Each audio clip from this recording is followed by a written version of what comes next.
Hello friends, ఎలా ఉన్నారు? I hope మీరు అందరూ బాగున్నారు. నేను కూడా చాలా బాగున్నాను.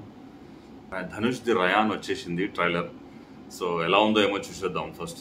సో ఈసారి లాస్ట్ టైం చేసింది కెప్టెన్ మిల్లర్ అంత ఏం నాకైతే నచ్చలేదు. సో డిసప్పాయింట్ చేసింది. సో హైప్ చాలా క్రియేట్ అయి ఉండే అప్పుడు కెప్టెన్ మిల్లర్. సో అంత సక్సెస్ కాలేదు. అండ్ అంత హైప్ క్రియేట్ చేసింది కానీ ఏమంతా సక్సెస్ కాలేదు అది మూవీ. సో అంతగా ఆకట్టుకోలేదు ఎవరిని. సో ఇప్పుడు నెక్స్ట్ ఓన్గా డైరెక్షన్ చేస్తున్నాడు ధనుష్. తన సొంతంగా డైరెక్షన్ చేస్తున్నాడు. దాంట్లో రయాన్ అనే మూవీ. సో ఎలా ఉందో ట్రైలర్ వచ్చేసింది, చూద్దాం ఎలా ఉందో ఏం కథనం. ఓకేనా ఫ్రెండ్స్, లెట్స్ స్టార్ట్.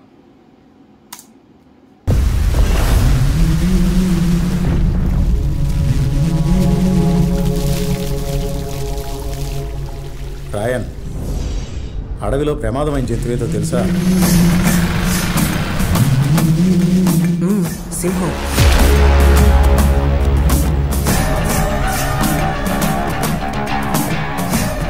అడవిలో బలమైన జంతువులు పులి, సింహమే. కానీ ప్రమాదమైన జంతువు తోడేలు.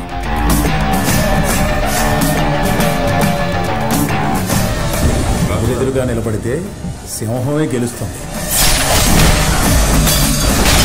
కానీ తోడేలు చాలా జిత్తులు మారిది. గుంపుగా చుట్టుముట్టి ఒక పథకం వేసి సింహాన్ని ఓడిస్తాయి. వాడు పెద్ద మొగోడు, ధైర్యశాలి. వాడిని ఇక్కడికి వచ్చి వేయమన్నా. వస్తాడు. బ్రహ్మ రాక్షసుడా వస్తాడు. దహనం చేస్తాడు.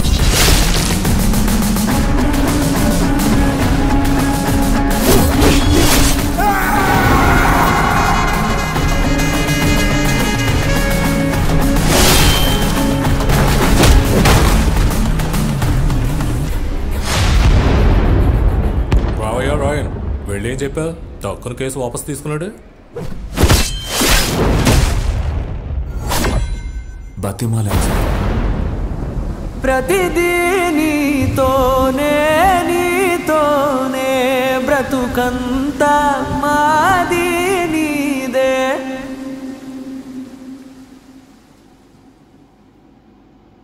చూసారుగా ఫ్రెండ్స్, ఎలా అనిపించింది?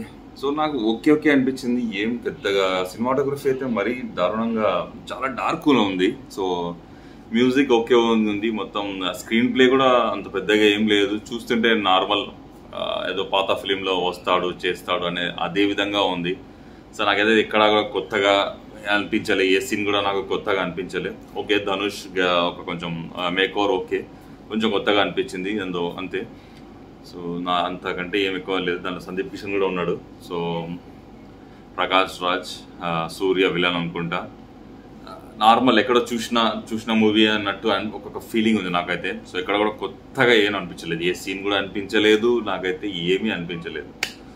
సో మీకు ఎలా అనిపించింది మీరు కామెంట్లో కామెంట్ చేయండి ఫ్రెండ్స్. సో ఓవరాల్గా ట్రైలర్ యావరేజ్గానే ఉంది. సో చెప్పడానికి ఎంత పెద్దగా ఏం లేదు. ఓకే, ఆయన కూడా ట్రైలర్ని బట్టి మనం ఒక జడ్జ్ చేయడానికి లేదు. సో ఇంకా ఏమైనా చూద్దాం. సో నెక్స్ట్ ఇంకేమన్నా ట్రైలర్ వస్తుంది 26 అంటే ఇంకా 26 జూలై అంటే ఇంకా ఒక 9 days ఉంది అంతే, 10 days ఉంది అంతే, ఎక్కువ లేదు. సో లేకపోతే డైరెక్ట్ మూవీ వస్తే తెలుస్తుంది. సో ఈసారి ధనుష్ ఓన్గా డైరెక్షన్ చేస్తున్నాడు కాబట్టి చూద్దాం ఎలా ఉండబోతుందో ఏం కోసం. అతని డైరెక్షన్ కూడా ఎలా ఉంటుందో. యాక్టింగ్ అయితే చూసేసినాం మనం. అతని acting and performance everything is okay. మంచిగా చేస్తాడు యాక్టింగ్ ఏదైనా సరే. ఫర్ ఎగ్జాంపుల్ అసురన్ ఎంత మంచిగా ఉంటుంది. అసురన్ నెంబర్ 3. సో ఇలాంటి మూవీస్ చూసినప్పుడు అతని యాక్టింగ్ ఒక నటుడు బయటకు వస్తాడు. సో ఎస్పెషల్ అసురన్లో తన యాక్టింగ్ చాలా బాగుంది. అసురన్ మన తెలుగులో నారప్ప తీసిండు. సో అదే మూవీ. కానీ యాక్టింగ్ పరంగా నాకు ధనుష్ ఓకే. వెంకటేష్ కూడా నారప్ప చాలా మంచి యాక్టింగ్ చేసాడు. కానీ తెలుగు పరంగా తీసేస్తే ఒక తమిళ్ మూవీలో అసురన్ మూవీ చాలా మంచిగా ఉంటుంది. మీరు ఒకవేళ చూడకపోతే చూడండి. యాక్టింగ్ చూడాలి. దాంట్లో స్టోరీ నార్మల్ ఎలా ఉందో కానీ యాక్టింగ్ చాలా బాగుంటుంది ధనుష్ది. అండ్ నెంబర్ 3 ఫస్ట్ మూవీ వచ్చింది, అది అల్లర్నెస్ తీసింది నేను అనే మూవీ. సో అది కూడా చాలా బాగుంటుంది. నేను అప్పుడో చిన్నప్పుడు చూసిన తమిళ్లో. సో చాలా బాగుంటుంది మూవీ. ఓకే, యాక్టింగ్ పరంగా తెలుసు కానీ ఇప్పుడు డైరెక్షన్ పరంగా ఎలా ఉంటుందో నాకైతే ఈ ట్రైలర్ యావరేజ్గానే ఉంది. సో పెద్దగా ఏం లేదు. సో మూవీ చూస్తే తెలుస్తుంది. నెక్స్ట్ 26 జూలై వరకు మనం వెయిట్ చేసి చూడాలి. సో అప్పుడు కానీ మనకు తెలియదు ఎలా ఉంటుందో ఏం కదా. ఓకేనా ఫ్రెండ్స్ ఈ వీడియో నచ్చితే లైక్ చేయండి, సబ్స్క్రైబ్ చేయండి. ఓకేనా ఫ్రెండ్స్, మళ్ళీ కలుద్దాం నెక్స్ట్ వీడియోలో. Thank you.